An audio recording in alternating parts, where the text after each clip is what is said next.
ఇది నా ఇల్లేగా, నేను మా ఇంట్లోనే ఉన్నాను, హైదరాబాద్లో ఉన్నాను.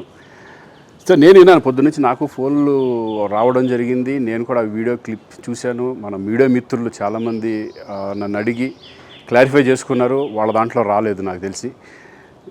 చాలా ఇట్లా శ్రీకాంత్ ఇలా బెంగళూరులో రేవ్ పార్టీకి వెళ్ళాడు, హేమ వెళ్ళింది, ఈ టైప్లో ఏవో వచ్చినాయి. నిజంగా నాకు నవ్వు వచ్చింది. ఇంట్లో వాళ్ళందరూ నవ్వుకున్నాం. ఇదేంటిది, మొన్న ఏమో విడాకులు ఇచ్చి పిచ్చేశారు నా భార్యతో, ఈరోజేమో రేవ్ పార్టీలకి వెళ్ళాడు అని వచ్చేసినాయి. కానీ ఒకటి, వాళ్ళు కొంచెం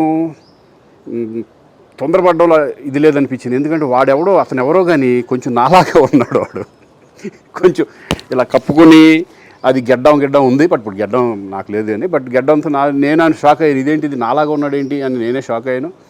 సో దయచేసి ఎవరు నమ్మొద్దు. ఎందుకంటే రేవ్ పార్టీలకి వెళ్ళే కల్చర్ నాది కాదు, పబ్ కల్చర్ మనిషిని కాదు నేను. ఒక్కోసారి బర్త్డే పార్టీలకి వెళ్తాము, ఒకవేళ తెలియకుండా ఏదైనా వెళ్ళినా ఒక హాఫ్ అన్ అవర్ నుండి వచ్చేస్తాం తప్పితే అటువంటి ఏమీ లేదు. రేవ్ పార్టీ ఎలా ఉంటుందో కూడా నాకు తెలియదు. సో దయచేసి ఎవ్వరూ ఈ విషయాన్ని నమ్మొద్దు. హ్యాపీగా నేను హైదరాబాద్లో ఉన్నాను, మా ఇంట్లోనే, ఇప్పుడు మా ఇంట్లో నుంచే నేను ఇది చేస్తున్నాను. సో దయచేసి మీడియా మిత్రులందరికీ కూడా నేను చెప్పేది ఏంటంటే, ఏ విషయం కరెక్ట్గా తెలుసుకోకుండా మీరు కూడా థంబ్నైల్స్ పెట్టేసేసి, నా బొమ్మ వేసేసి రేవ్ పార్టీలో పట్టుబడ్డ శ్రీకాంత్ ఈ టైప్లో వేస్తున్నారు. కాబట్టి దయచేసి ఎవరు నమ్మొద్దు.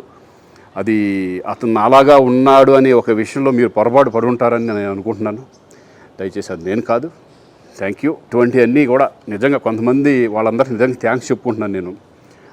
కొంతమంది మీడియా మిత్రులు నాకు డైరెక్ట్గా తెలుసు కాబట్టి, వాళ్ళ ఫ్రెండ్స్ లాగా నన్ను ఇచ్చేస్తారు కాబట్టి, వాళ్ళందరూ నన్ను డైరెక్ట్గా అడగడం, నేను చూసి ఇద్దరు నవ్వుకోవడం, వాళ్ళు వాళ్ళ దాంట్లో వేయకుండా చూశారు కొంతమంది. వాళ్ళందరూ కూడా నేను థ్యాంక్స్ చెప్పుకుంటున్నాను. దయచేసి ఇవన్నీ నమ్మొద్దు.